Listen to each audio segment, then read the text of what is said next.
Hello and very good afternoon to everyone. I am Ayush, Team Manager of Team RUDRA. We are here to present the second webinar of our session on astrobiology.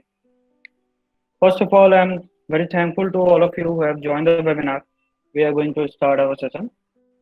Anurup and Jordan are the speakers of today's session. Feel free to drop your question in the chat box. We'll try to answer it at the end of the webinar. Thanks for waiting. Enjoy the webinar. Hello, hello everyone. Anurup here. So I hope you can see my screen. Yes. Okay. So yeah, feel free to ask your questions as Ayush pointed out, and we'll try to catch them all at the end. Yeah, let's begin. Also, I noticed that we have 50 participants right now, and I saw some registrations from outside of India. Mostly all of them are from India, but some of them are from outside. So it would be great, those who are not who are from outside, if you can tell your country name in the chat, I would love to know that. So without further ado, let's begin. So yeah, can someone confirm whether you can see my screen or not?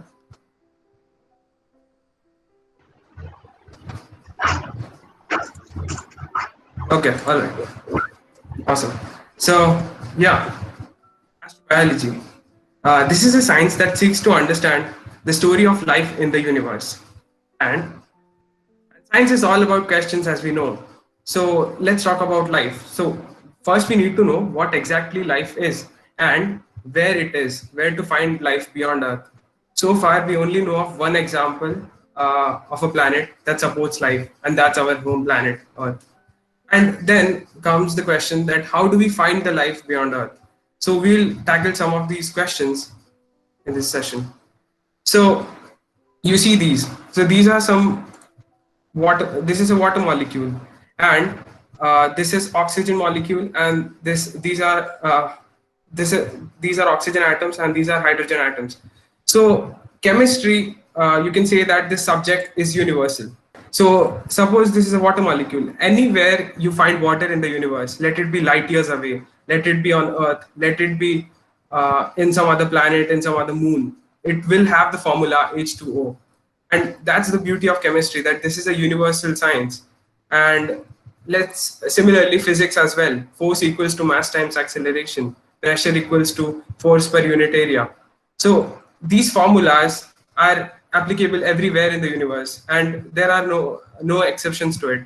And that's the beauty of these subjects, that they're universal. They can be applied everywhere in the world, everywhere in the universe.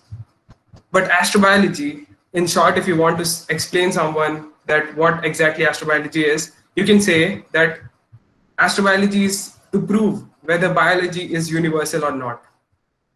And astrobiology is very interdisciplinary, because this question sounds simple, but it's not. To answer these questions, we need a lot of people from various disciplines to contribute, work hand in hand in order to get the answer. And a lot of research has been going on ever since, and we are probably close to that answer. We don't know yet.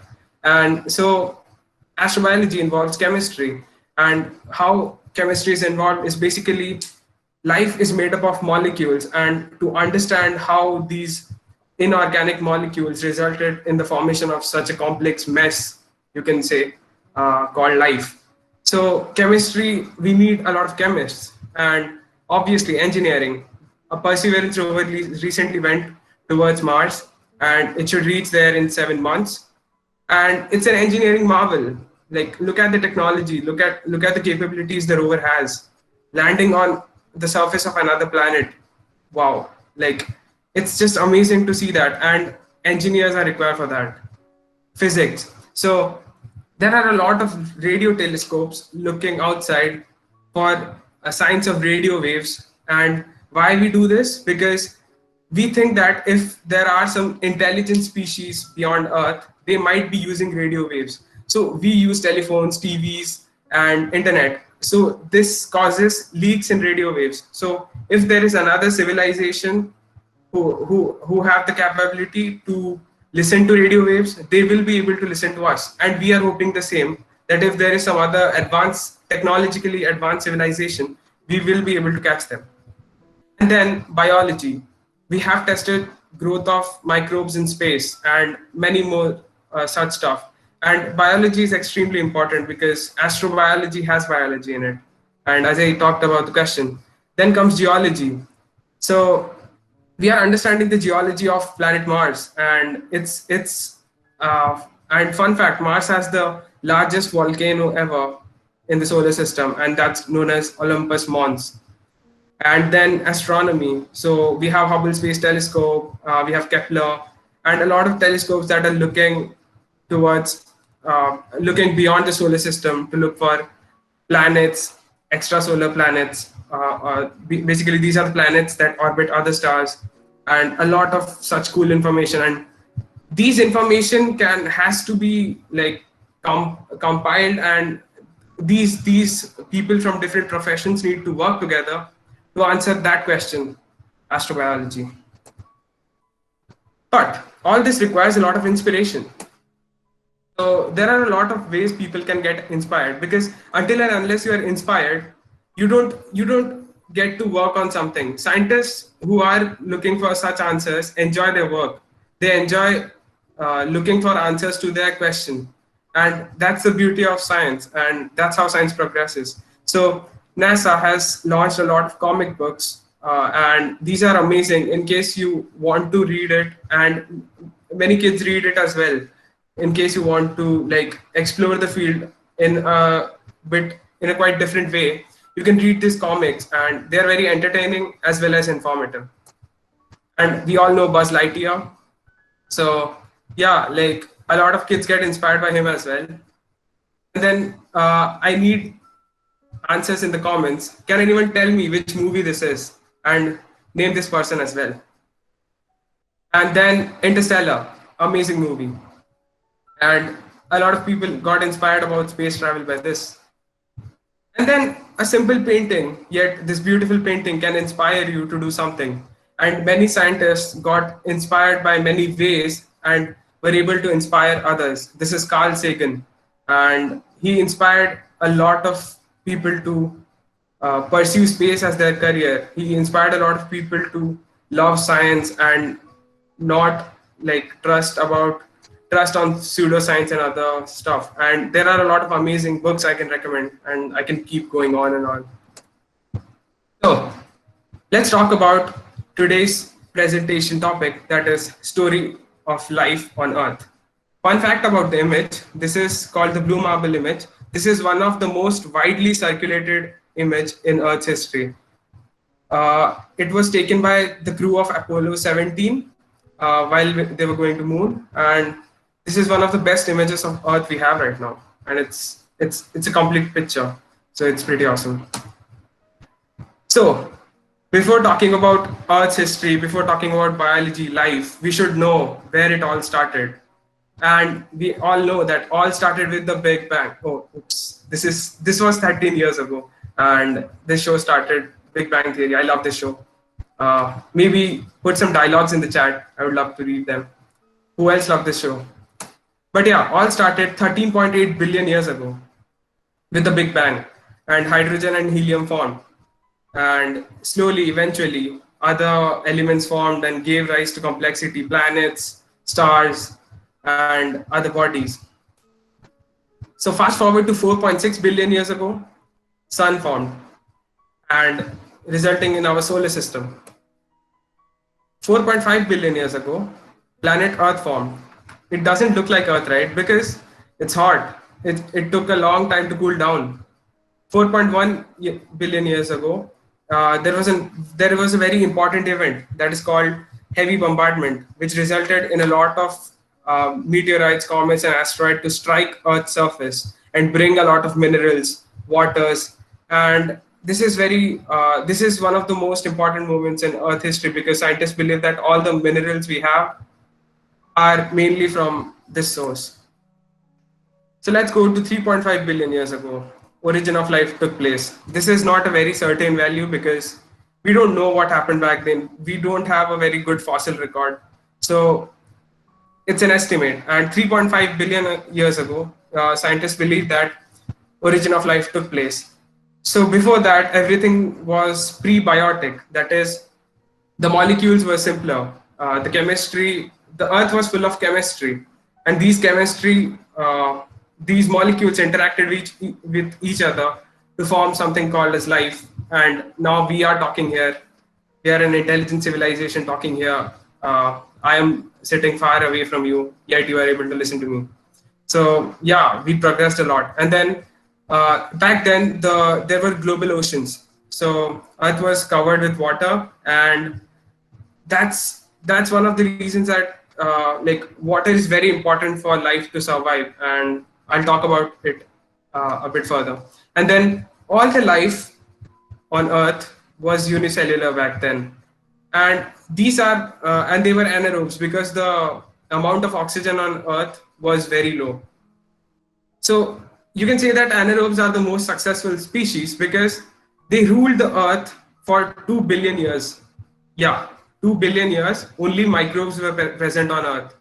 We are very new, I'll tell you how. So recently I went on a trip, and you see this lake, it looks pretty peaceful, right? Yeah, it's cool to sit around it, and it's very peaceful. You don't feel the crowd and all. But if you take some water and zoom it under the microscope, you'll see these microbes, and this whole water is flourishing with it. By the way, this is not my photo. I took it from a YouTube video, Journey to the Microcosmos. Amazing channel. You should check it out. So yeah, like water and everything, everywhere on Earth has microbes. Every place on Earth has microbes, and even your body. So fun fact: your body has more microbial cells than your own cells. So microbes play a very important role in our life and for Earth's history as well. So 600 million years ago, multicellular life started arising.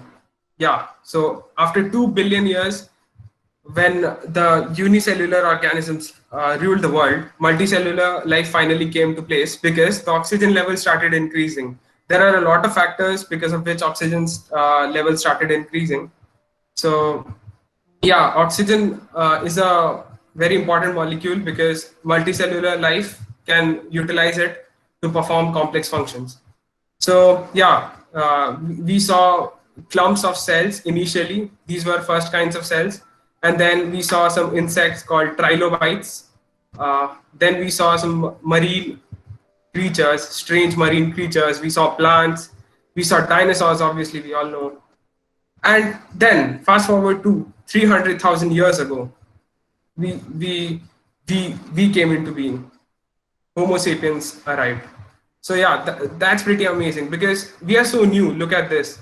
We were talking about billions of years, right? Now we are just 100,000 years ago, and humans can't comprehend this time. It's because this is geological time, and this is like you can realize what 100 years are like because okay, some people have lived till 100 years, but more than that, it's almost impossible to comprehend. So I'll show you this graphic, which is the entire Earth's history plotted in a year's calendar. So if you see, Earth's history begins in January. Earth's history, which is just 4.5 billion years ago, Earth began. Nothing interesting till it cooled down in March. Nothing interesting for a long time until in November, primitive life appears.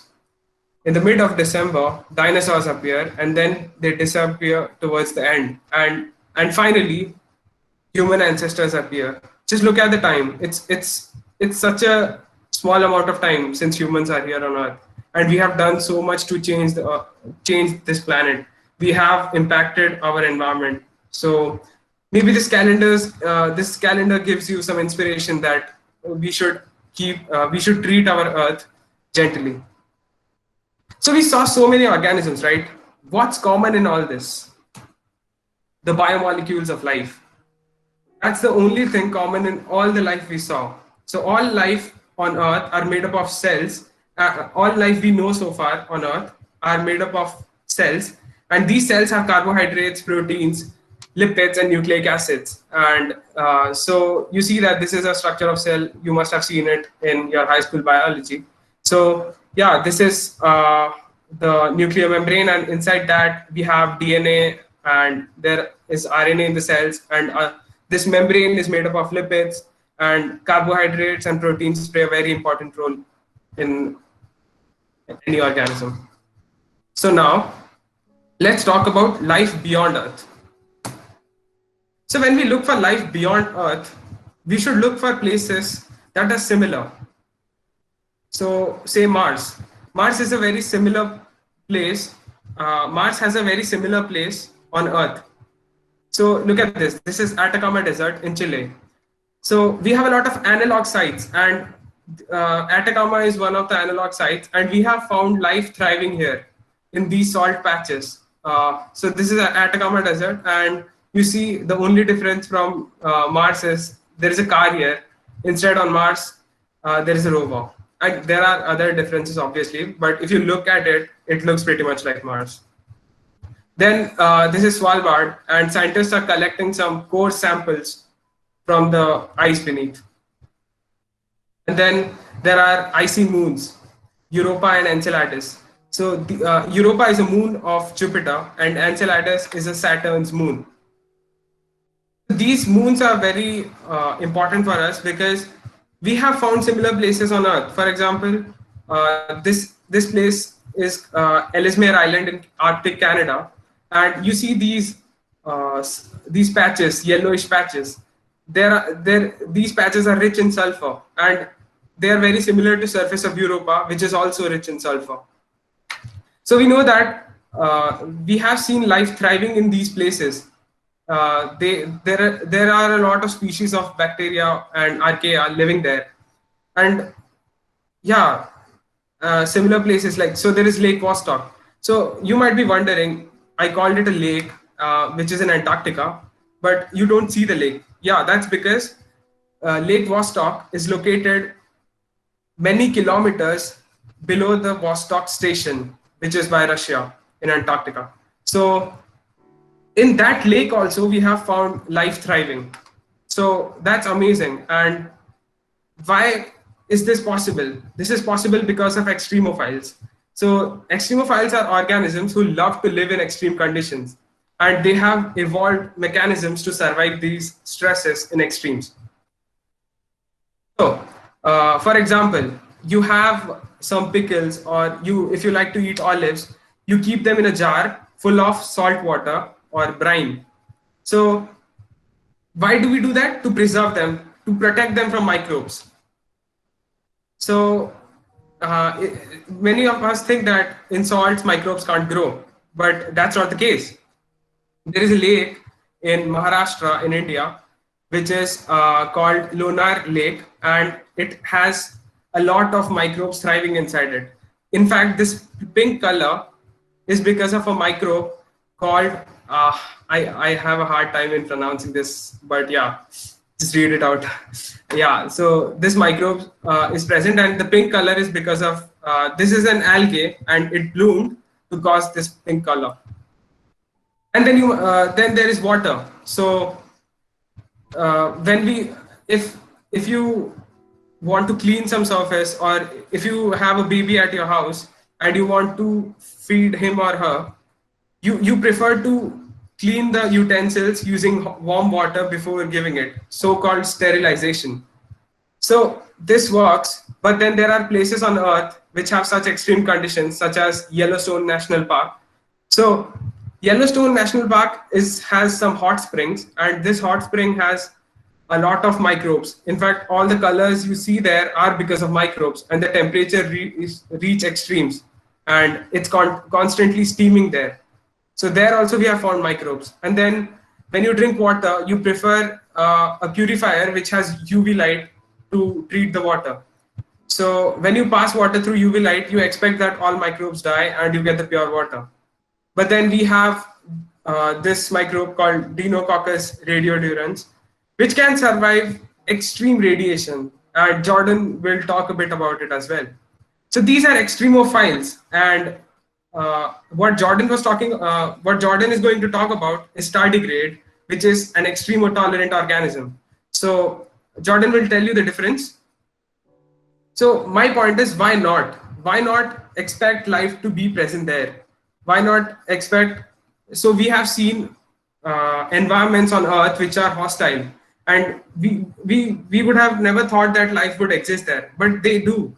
And why not expect this life to exist beyond Earth as well? So with this, I would like to conclude my slides, and Jordan will take over now. Thank you. Hello everyone. My name is Jordan, and I will be continuing with the second part of this webinar, which will focus mainly on extremophiles and the extremes of life. And I'll be focusing very specifically on a type of extremophile, which is called a tardigrade. So without further ado, the title of today's presentation is Tardigrades and Extremes of Life. So basically, why are we concerned about this? So Anurup talked a lot about the field of astrobiology. And the thing is, the main thing which can further research in this field is basically model organisms. We need to keep pushing our limits of what we think life can exist. Maybe about 100 years back, we would not have thought that life would be able to exist at very hot or very cold temperatures. But as we discovered more about our planet and more about the organisms that live there, we figured out that there indeed are organisms which can survive at conditions that would be inhabitable for us and many other creatures on this planet. So I would like to start by giving you a simple analogy. So just imagine if you were in a very cold place and you would start to feel cold. So what you would normally do in that situation would be to just wear a warm jacket or just wear warm clothes or get under a cozy blanket. And on the other hand, if you are feeling hot, you would probably pour yourself a very cool drink or wear light clothes just to cool your body down. So a human body's mechanism of controlling or dealing with unfavorable temperatures would be to regulate its body temperature. For example, if you're feeling cold, your body would make you feel more warm by producing more heat. And if you're feeling hot, your body would try to cool down. But let me introduce you to an organism which is able to switch up its entire genetic and protein machinery to be able to withstand temperatures as high as 300 degrees Fahrenheit and as low as near freezing, near the zero of temperature. This animal is none other than the tardigrade. So for those of you who don't know, a tardigrade is an organism known as a water bear, which is a phylum of 8-legged microanimals. They're about the size a little smaller than a millimeter, and they were first discovered in the 18th century. So for an organism expected to live at such extreme temperatures, its habitat is actually very simple and very common. In fact, you would probably be able to find them on a patch of moss growing on a tree near your house, or even on a patch of algae growing on the wall during your monsoon season. So since they look cute to a considerable degree, as you will see in upcoming pictures, they have been also called moss piglets. So just like I mentioned before, the first time Anurup and I stumbled upon tardigrades was when we took a piece of moss from a nearby tree. And if you can look into this picture, the dark clump you see is a piece of moss, and the thing wriggling around it is a tardigrade. So their habitats are very, they're very widely distributed. They can also be found in soils and in water, but moss would be their preferred habitat.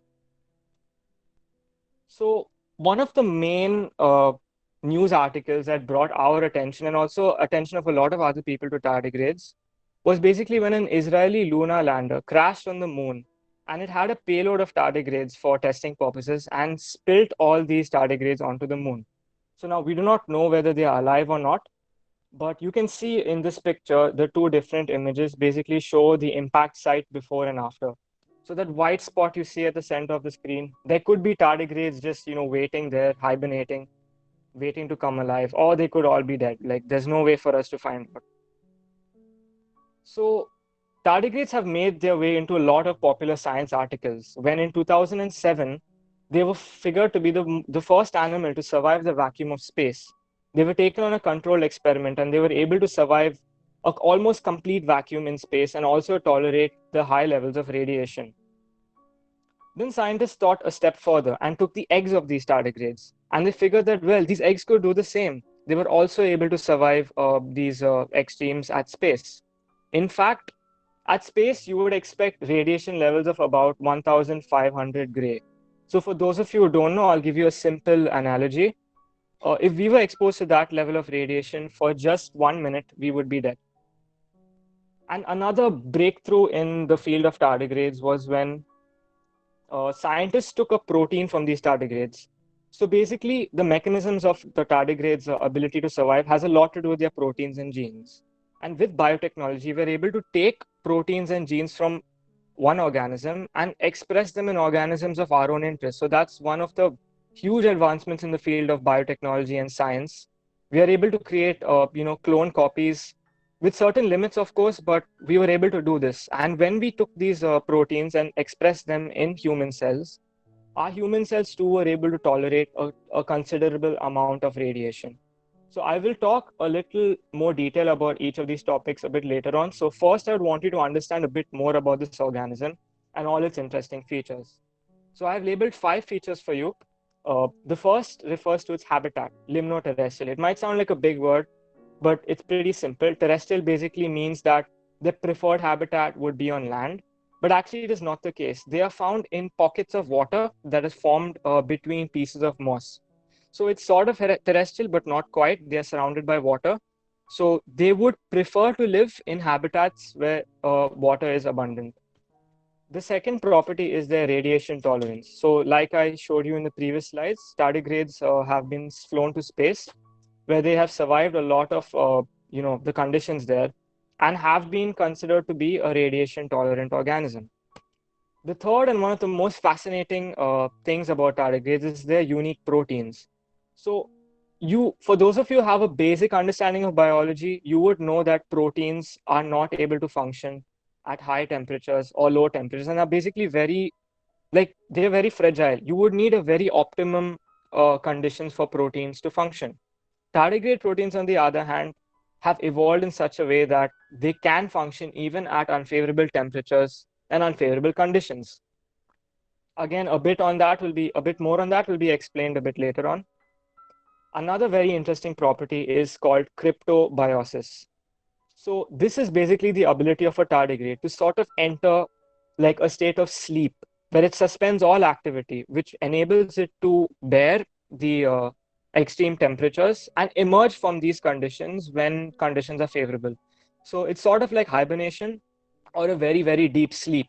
So you might have heard about, cryopreservation of humans. So for those of you who are Marvel fans, you would know that Captain America was actually just preserved in an ice sheet for so many years, after which he was revived again. So it's something similar to this. They're able to do the same thing.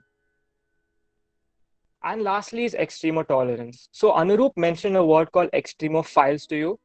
So extremophiles and extremotolerant organisms are pretty similar. It is that extremophiles thrive at and are able to survive very well at extremes of temperatures. Whereas extremotolerant organisms are able to tolerate such conditions but would not prefer them as their habitat. For example, tardigrades can survive at unfavorable conditions, but they would prefer to just live in a piece of moss with there's a lot of water and adequate conditions for them to survive. So now I will talk to you a bit more on cryptobiosis, which is, as I mentioned in the previous slide, the mechanism of how tardigrades are able to enter into a deep sleep and bear all the unfavorable conditions that are put forth to them. So in the picture on top, on the left, you can see an electron microscopic image of an active tardigrade. And when you introduce dehydration conditions, which could be due to heat or even due to very low temperatures, they enter into a sort of shriveled like ball state, as you can clearly see. So this state is called a TUN, TUN, a very simple word. It's basically how they're able to survive. So in this state, the tardigrade suspends all its metabolic activity and all its reproduction and repair and has a very basal level of metabolism, which means it's just barely surviving. It's shutting down all its energy expensive processes to sort of conserve itself so that it can survive more. So this is a picture of a tardigrade that was in a TUN state. So Anurup and I were actually studying this tardigrade, and we found that when we expose it to a slightly unfavorable condition where the water was impure and had a lot of salts in it, the tardigrade stopped moving and sort of curled up into a ball-like shape. And the moment we try to reanimate it by blowing oxygen on it and replacing the water, we found that it wriggled to life once again. So I don't have the video for you, but this picture sort of resembles what it looks like in a ton. It's not complete. It happened in a very short period of time, but just for you to get a better idea. So now there are four types of cryptobiosis. Just for you to know, tardigrades have been observed in all these states. The first is anhydrobiosis, which is induced in the absence of water, as the name anhydro suggests. Another one is cryobiosis, which happens at low temperatures. Then we have anoxybiosis, which happens in the lack of oxygen, and osmobiosis, which happens due to unfavorable osmotic pressure, which basically would mean like a very high salt concentration, which is not favorable for a lot of organisms. Like we, even us humans, like we have a very, we are tolerant to only a certain range of osmotic pressures. If we would go beyond that or below that, our body will not be able to function. So many of you might have a question now, like how are these organisms able to do all this? Like it sounds cool and all, but even as a human species, we can't stop here. We found these organisms, but the next step would be to find out how they actually achieve all these things. And by figuring out their properties, we could possibly derive some commercial applications or even just to improve our lives, the environment, or any other possible application. So there is always a science behind a superpower in the natural world. Every possible trait that you can see in any living organisms is controlled by individual cells. Inside those cells, you have proteins, and the proteins are made by genes. So in the end, it comes down right to the genes of that particular organism. So now we can say that tardigrades possibly have some sort of unique genetic mechanism by which they are able to do so many things that other organisms can't do. So before I talk to you about how tardigrades are so special and about their abnormalities, I would first have to explain to you what normal conditions are like. So I'll just take the example of proteins. So enzymes are a type of proteins which are, very widely found in your human body. They're found in your saliva where they help to break down starch or sugars which you consume, and even in your stomach to break down proteins. So if you can see in this bat-like representation of an enzyme, in all the four pictures, the enzyme has a very fixed structure. That fixed structure allows it to bind to the substrate and produce its products. So you have to note that enzymes only function at a very fixed structure. If you change the structure by denaturation, so denaturation basically means exposing the protein to like high temperatures or low temperatures or high and low pH or any unfavorable conditions. Like I mentioned earlier, enzymes are very fragile. They cannot work at conditions that are put pressure on them. So the protein would not be able to function because it would lose its structure, as you can see in the below shape. From a very active and regular structure, it changes into a very like disordered shape, which can't do anything. Tardigrade proteins, on the other hand, are able to completely, break this rule and preconception that we had that proteins have to have a regular structure. There is a special class of proteins found in tardigrades called TDPs or tardigrade disordered proteins, which have an intrinsic disorder, which means that they have no defined structure. And hence they are able to, function even if you increase the temperature or lower the temperature or take away all the water molecules in an attempt to dehydrate them, and they're still able to perform their function. So this was groundbreaking. It goes against almost all the laws of how enzymes and proteins work. So let's look a bit more into this. So the way tardigrades are able to do this is by a process called vitrification. Vitrification is a transformation of substance into glass. So many of you might have seen a glass blower at work, and you know that glass is not always so solid as you see it. If you look at how glass is made, you would know that in the starting they heat a mixture of sand, limestone, and other chemicals. And when you heat that, it will sort of enter this sort of globular jelly-like thing. And when you cool it, it becomes the hard glass as we know it. So tardigrades function in a very similar way. This flowchart which you see explains it in three simple steps. So just like glass in the starting, TDPs or tardigrade disordered proteins are jelly-like in a normal hydration when the conditions are favorable. They don't have any fixed state. They're just, they're just there.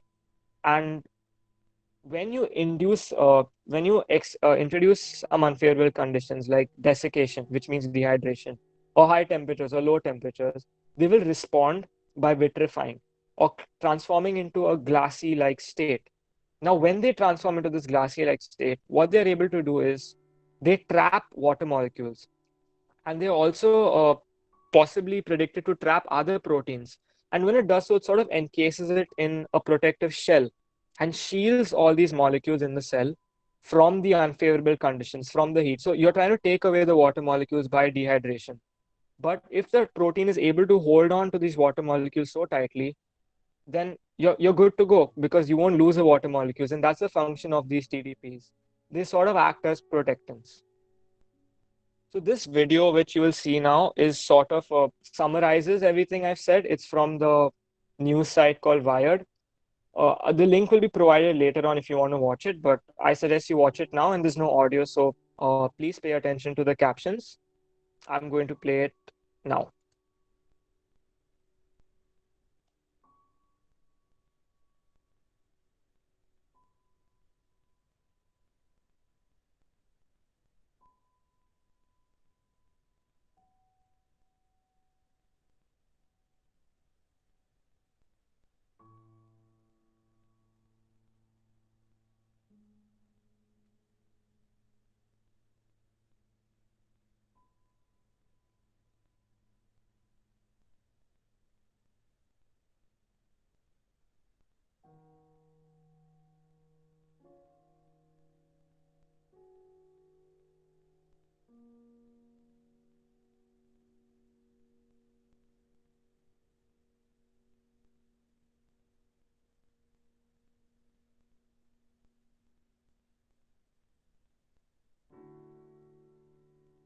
Yeah, this is just what I spoke about earlier, the glass-like proteins which form at dehydration conditions, and they don't have a defined structure.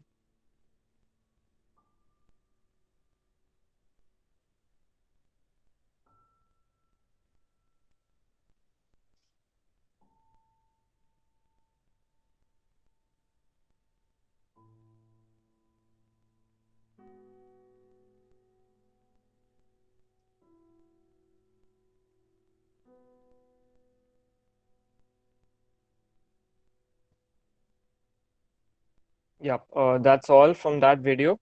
So the next thing that I would like to move on would be DNA. So tardigrade proteins are resistant, sure, but you must know that there are a lot of other molecules in the cell as well. One of the most important is your own DNA, which basically contains all the information which creates you as you are. So DNA is very, very crucial. So how are tardigrades able to protect their DNA would be the next question. So like I said before, they were able to survive in space. And in space, there is a very huge amount of radiation, cosmic rays, gamma rays, X-rays, you name it. And these types of radiations can completely destroy your DNA. Our DNA is like also pretty fragile. And X-ray radiation specifically can basically cause fragmentation of your DNA. It breaks your DNA apart into small pieces, which makes it unusable. So scientists found in 2013 that tardigrades have a mechanism to protect their DNA as well. So this also happens with the help of a protein. Again, it's a very unique protein. It's not found. I'm not aware if it's found in any other organism, but it's not common at all in common organisms like humans, for example. It's called the DSUP or the damage suppressor protein. So what this protein does is it increases the resistance of cells to DNA damage under conditions like ionizing radiation and X-rays, which are found in space. So this protein, basically what it does is it will bind to the DNA, and again, it will shield the DNA. It will protect the DNA from all the harmful radiation and sort of preserve your DNA to a good extent. Like I mentioned before, scientists basically took this protein and expressed it in a human cell to figure out if it would perform the same function in a human cell. And the results of the experiment were positive. It was able to protect to a considerable extent. Human cells were able to tolerate quite high levels of X-ray radiation. The cell they used was a kidney cell line, so it has not been done in all kinds of cells. But again, this is a huge step. Maybe like 10 years back, you could not even think that something like this was possible to have radio-resistant human cells. But with the discovery of tardigrades, this has been made possible. So, in the previous few slides, I've been glorifying tardigrades so much. I'm telling you that, they can survive all these conditions and they're so resistant, but you have to give them a break. You can't expect to drop them, say, in a bucket of liquid nitrogen and expect them to survive. Tardigrades are tough only when they are at certain conditions. So if you remember, I mentioned to you something called cryptobiosis. So only tardigrades which are in this cryptobiotic state are able to survive all the radiation and high temperature and low temperature that you face it with. You could, if you take any normal tardigrade and just show it to these conditions, they would not be able to survive. They would die almost instantly. So there are still a lot of things which we need to understand about tardigrades. There are so many things that we still have to explore. There's not a lot of information available on tardigrades also. Only two tardigrades have been properly sequenced. That is, we know the DNA sequence of only two tardigrade species, and there are so many, like around 100 plus species still left. So it's still a developing field, but it's very promising, and we could get so many potential results. So this picture you see here is an example of a dead tardigrade. You can see it clinging to a piece of moss. So basically, probably because the conditions weren't right, it had died. Like I said before, you can't expect all of them to survive, and they need to be in that specific state. They need to be induced into their cryptobiotic or ton state in order to survive. You can think of it in a way like you take many of you may know of food preservatives like jams and stuff. So if and say take a jam that is made of oranges, for example. So an orange jam would obviously have a greater shelf life than a normal orange. If you take a normal orange would get moldy within a few weeks if you don't eat it. But a jam which has orange in it would be able to survive for so many years, and you'd be able to eat it after that because it's in a preserved state. Same for these tardigrades. You need to preserve them and you need to induce them into that deep sleep or cryptobiosis first. Only after that are they able to survive all the set conditions. So, what are the implications of this? It's great, that we know so much about this organism, but we can't stop here. We need to move further. We need to find possible applications for these organisms. So one very simple thing would be to just challenge the limits of life. Many of you now, or even say people like 20 years back, did not know that life could survive at such extreme conditions. Anurup introduced you to some organisms like Dunella, which lives in Lonar Lake, or there are many other extremophiles. I'll introduce you to one in the next slide, which are able to survive at extreme conditions that we never thought previously life could survive at before. So we are pushing the limits of what we think is the limit of life, and we are sort of entering into a world of so many possibilities. Another thing would be to understand all these properties on the molecular level. So we have the technology, there's nanotechnology, there's bioinformatics. We can probe right into the molecular level and figure out what molecules help in all these properties. Like I said, the tardigrade proteins which form glass, and the tardigrade DNA protein which protects it from radiation. If we can understand these properties, we could replicate them and say put them in cells and create similar experiments where we can test them even better. Another field is synthetic biology, which is basically genetically engineering completely novel organisms. Imagine if you had this bacteria or extremophile that was by taking bits from all known extremophiles and making this sort of super bacteria, which is resistant to temperatures and radiation and all possible unfavorable environments that you could imagine, and use this for our research. Obviously, you have to do this very carefully because if it would be released, uh, you know, you've already seen this situation of the pandemic, and you wouldn't want something like that. Also, you might have heard of Elon Musk's plans to colonize Mars. So I'm not going to debate on whether or not that is possible. That depends on a lot of things, which I don't want to get into right now. But if we are to think on those lines to introduce life on Mars, we would need to terraform the planet. Terraforming is basically making the environment of Mars very habitable, because as you know, Mars has no oxygen levels, no oxygen levels, no minerals in the soil, so we can grow plants. Very low pressure, so we won't be able to live there.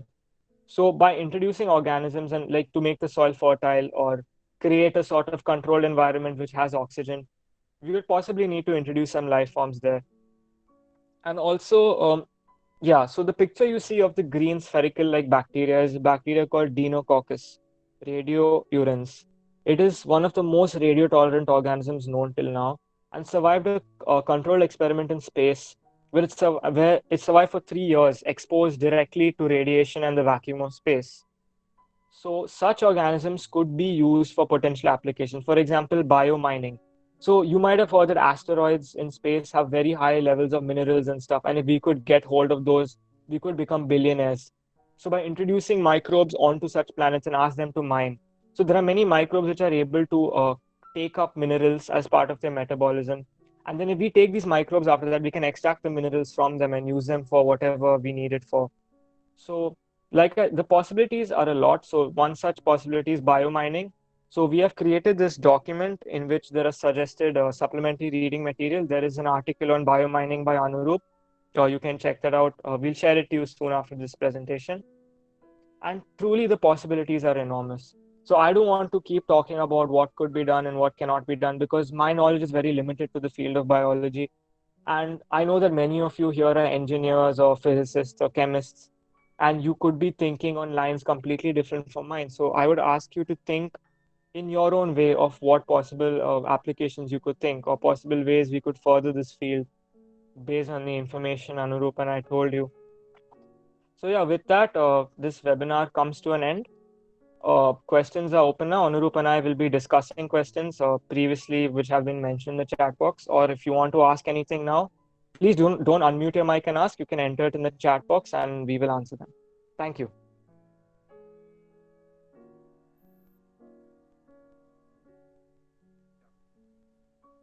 Hi guys, we'll start answering questions.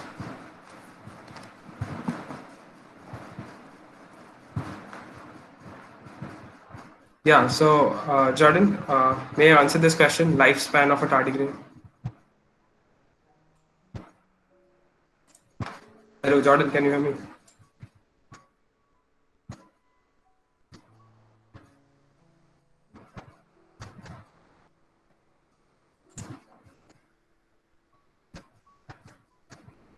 Hello?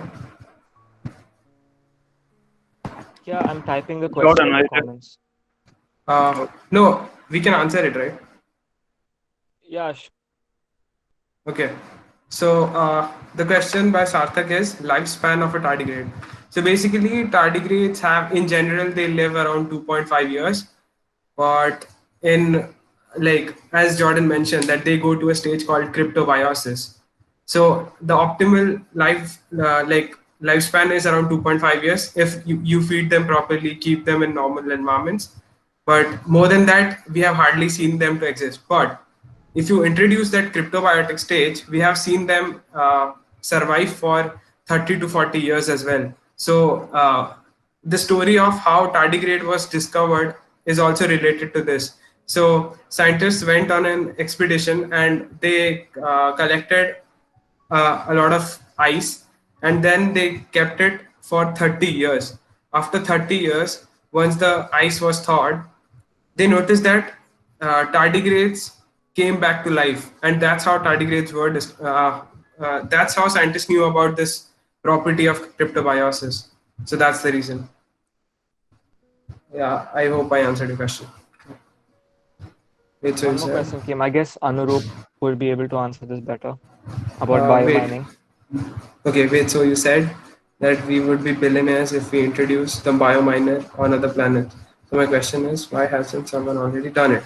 Okay, so Siddhi Khanna, Siddhi Khanna has asked this question. So, but you said you are Gar Khanna. Okay, Gar. So basically, like there are a lot of ethical issues. You are not allowed to just go on another planet and introduce life forms.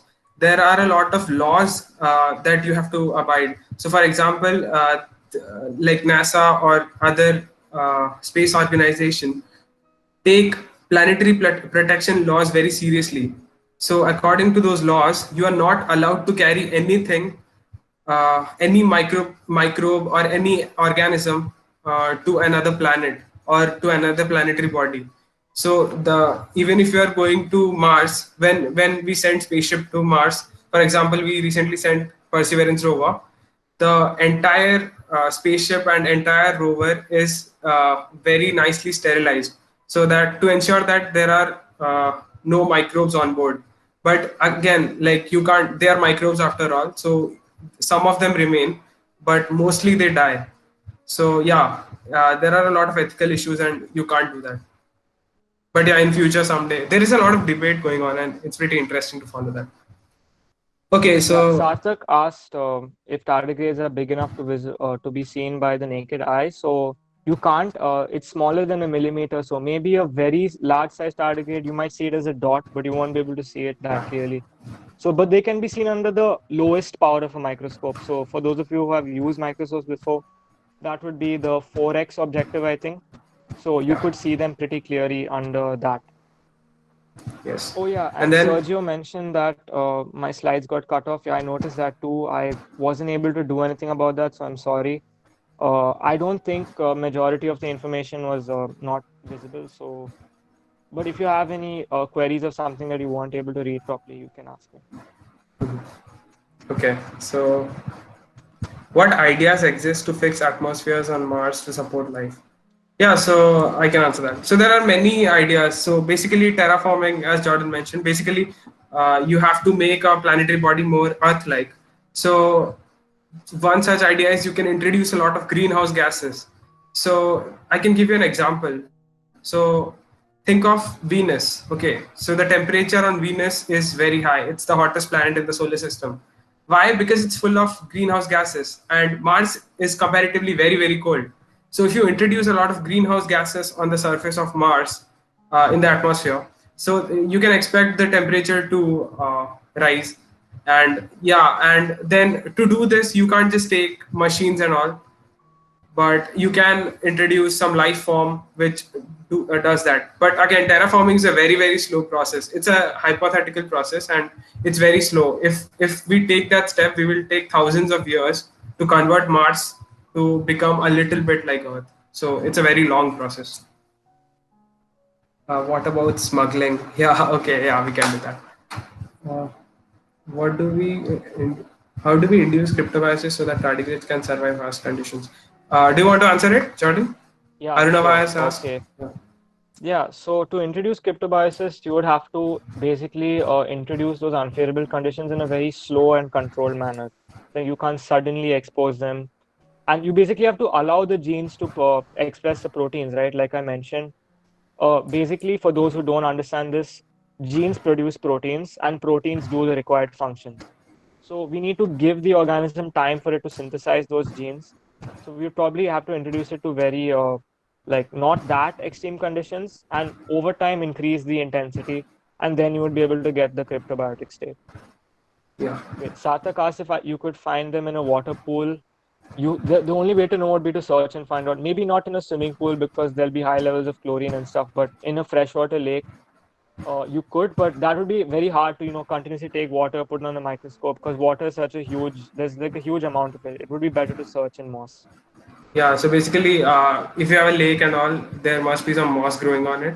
So just take that moss, put it in a petri dish, and put some water and look that water under microscope. Hopefully, you will find some. Yeah, and Siddhi, we don't really know that terraforming will be more efficient. Like we leave this to the experts at NASA and all other space organizations. So Yeah. yeah, maybe Anurup has some views on this. Yeah, basically, no, nuking is a bad idea, right? I mean, uh, you are basically damaging the planet. Again, there is a lot of ethics that goes into this. You can't just go to another planet and just destroy it. A lot of debate is going on, so I would rather shut up on this. I would not like to comment. Yeah. So then, what kind of test can be done to find life in soil? Okay, very interesting. So I would like to answer this. So basically, Astitwa asked, what kind of tests can be done to find life in the soil? So if you have a soil sample, you don't have a chemical test to or some machine to just see if life is present. So as I said in my slides, that life is made up of building blocks: proteins, carbohydrates, nucleic acids. So when you want to find life, you basically look for uh, those molecules, and there are several tests to do that. So you basically look for those particular molecules, or maybe if you have very sensitive equipment, you can look for gases released by life, or maybe some molecules that are released in very small amounts by life. And yeah, you can look like that. You can look for them like that. And is moss the only habitat they have? been found in, or they have been found in. Yeah, so they are strange actually. Sakshi has asked, is moss the only habitat they have been found in, or they have been found in cryptoforms elsewhere? Do you want to answer, Jordan? Yeah, sure. So they have been found predominantly in moss. For example, there was a species of Antarctic tardigrade was found in even in lichen. Actually, lichen is a like a symbiotic relationship between moss and fungi and algae. So you can find them in moss. They've been found in marine habitats as well. And also, yeah, many marine tardigrades are also able to enter cryptobiosis. But there's no clear data as such yet because we haven't documented a lot of species till now. So this could be, we would know more about this if we research more and try to sample more tardigrades and find unique species. Yeah. I hope that answered your Again, question. Sarthak has asked, okay, what are the possibilities that we will colonize Mars and until which year we may land on Mars? So maybe the first landing on Mars, like a lot of robotic missions have been going. But if you are talking about human missions, I'm not quite sure because there are plans by space agencies to do that. But again, like if you're taking a rover there and you have to clean so much, think about it. If a human goes, how much microbes it will take, and we don't want to. So I would like to introduce two terms. One is forward contamination, one is backward contamination. So if there is a planet uh, or any other planetary body like Moon, so when you are sending some rovers and all, you don't want to introduce forward contamination. That is, you don't want to introduce our life there. So we are looking for life on Mars. And think about it. If we take this carelessly and introduce our life, and we know that our life on Earth can survive such extremes, and if they start to propagate there, they might kill the life form present on Mars. We might never know whether life originated on Earth or Mars. So we have to be very careful in these things. So we should avoid forward contamination. And backward is basically, imagine we find life under the surface of Europa or Enceladus in the oceans. So Europa and Enceladus have oceans beneath their surface. So imagine we find life there. We shouldn't bring samples back from there, or like even if we bring samples, we have to be very careful. Otherwise, a pandemic might happen because of those samples. We don't know yet. So yeah, there are a lot of possibilities. So yeah, we should try to avoid human missions in the near future, but that will eventually happen. What's next?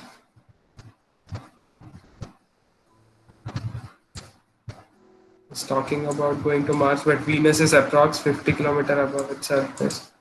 It's very similar to Earth. So, what do you think about floating cities on Venus? Yeah, Siddhi, that's an interesting question. So, yeah, Venus has very like the surface of Venus is hostile. The temperatures and pressure is very, very extreme, as you said, but 50 kilometers above the surface. So as I mentioned, like life, all life we know, they prefer to exist in liquid forms. Like uh, they want liquid to survive, they want water to survive. That's their reaction medium. So Venus, on the other hand, is at that height. It has temperatures and pressure similar to Earth, but then the compounds there, the minerals there are very weird. And why would you want to live on a planet 50 kilometers above? Like you can't imagine living 50 kilometers above Earth. You can go in planes, but you don't live there, right? So I don't think living on Venus is a good idea, especially if it's very hostile. So yeah. What would be the lifespan of a tardigrade on Mars? We haven't put a tardigrade on Mars yet, so there's no way to know it until we Wait for it. actually do so. Yeah, Yeah. wait for it. Uh, Elon Musk says by 2024. Okay, who knows? Let's see if that happens. Yeah. Okay. Oh, okay. Sorry, Gar. You are not Siddhi. You are Gar. Okay. Uh, Subhash Vairi. 2024 is expected. Okay. Thanks for the info. Yeah, it would be unmanned probes. Uh, uh, but I think manned landing would be till 2030. Yeah, I would like to just highlight this. I would prefer the word crewed landing rather than manned landing because, yeah, just like that. Yeah, and then what are the Okay, two solutions new of? questions.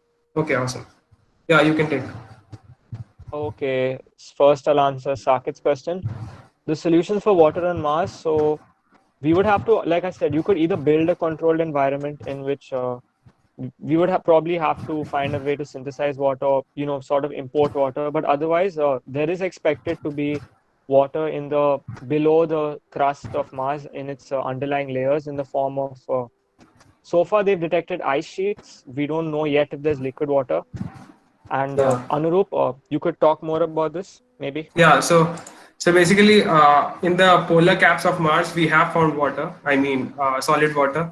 So maybe we can melt those water and use it. But other than that, yeah, if we find some water below the surface, that would also be cool. Also, like talking about setting up habitat on Mars. So we there is a very nice paper, research paper, or you can say a policy paper, which is about building planetary parks. So basically, when we go to Mars, we can build very controlled environments called planetary parks, which will be totally covered, and there we will try our best to prevent any kind of contamination. So there humans can live, and that paper is written by Dr. Charles Cockell from University of Edinburgh. So yeah, that's a very interesting paper. If you want to read it, you can just contact us. We will share all our contact information. So you can contact any of us, and we'll be happy to give it to you. Uh, Next question. Okay, yeah, you have mentioned that. Yeah, okay. So I've written down one in the comments. So the one is called DSUP, damage suppressor. That's the one which Yeah, is responsible for basically preventing damage to DNA by radiation. Then another class is called the tardigrade intrinsically disordered protein, shortly known as TDPs. So this is not a specific gene, it is basically a class of many proteins. So they're called TDP. So you can put that in Google, you'll get the exact the name of the genes involved. Like I said, it's very unclear as to now what exact proteins could contribute to this. But yeah, the general class is called TDPs. They're intrinsically disordered proteins. You can research more into it if you're able to understand basic chemistry and biology. Like I don't want to talk about it now. It's very like there's a lot of technical jargon in it, and I don't want to confuse anyone. yeah. You can talk to us personally. I have Yeah, or you mentioned a could, link. It has. yeah, you could Yeah. contact us personally. We'd send you the research papers and or discuss about it if you want that. Yeah, sure. We will be happy to do that. Yeah, maybe let's take some last questions. And also, NASA spent a Mars copter called Ingenuity. So my question was, is it harder to or easier to fly on Mars, like in terms of drag? Okay, so Ingenuity is a great, like it's also an engineering marvel, which is on board the Perseverance rover. So it is very tough to fly on Mars because like the atmosphere on Mars is just 1% dense compared to Earth. So like it's very very thin, and it's really tough because weight and all plays an important role. So yeah, it's really tough, and the copter which they sent to Mars, it is a very light copter, and the amount of time it can fly is very less. It's in around 30 or 40 seconds. I'm not very sure about it, but yeah, that's the case. Are there any organisms other than tardigrades which can survive the extreme condition? Yep, definitely. Yeah, There are many. there are a I'll lot. mention one called Dinococcus. Yeah, You can put that in Google. It's spelled. I'll just type it in the comments. yeah. Oh, I have it ready. One second. Okay, sure.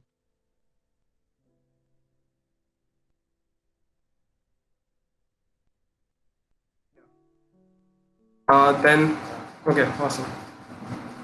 So, yeah, this This is is just one of them.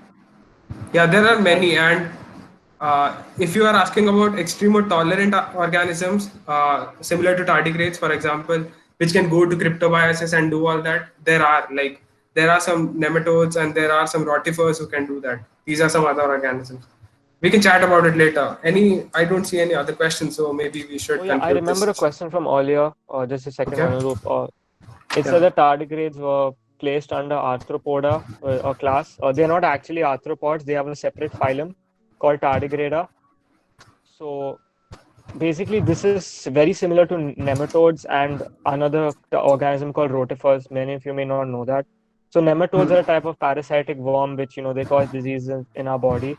So it's sort of somewhere between there. So it's not quite an insect, but it's quite close to that, but not really. It has its own Okay. phylum called Tardigrada. Yeah, they are very close to those. Yeah, and Amit Kumar Kohiwal. Okay, so Anurup suggests some books for studying microbiology. Okay, I don't have any particular books to study microbiology because I generally prefer studying from research papers. Also, I don't study much. But yeah, this is a good book for beginners, which is called Microbiology for Dummies. It's an awesome book. Like it briefly explains everything, and you can check it out. And also, this reminds me of suggesting a book, The Equations of Life by Dr. Charles Cockell. Amazing book. So this book shows that how physics and biology are interrelated. So equations of life, how physics shapes evolution by Dr. Charles Cockell. So this shows like most of some of you are engineers, or maybe most of you are engineers, and you think that biology is boring and it's all about memorizing stuff. But when you read this book, you'll realize that biology is very similar to physics, and everything in biology is follows the laws of physics, and it's really amazing, and you must check it out. So yeah, with this we should conclude. Yeah, and yeah, I would like to thank Blue Marble Space Institute of Science for promoting this because they shared our posts a lot, and because of this, we got so many participants. So thanks for that, and yeah, and thanks to all those who shared. Yeah, and thank you guys for your time, for putting aside your normal activities to attend this webinar. It means a lot to us, and we hope that you guys could learn something new and have something to think about. Yeah. So yeah, thank you. Thank you, Anurup and Jordan.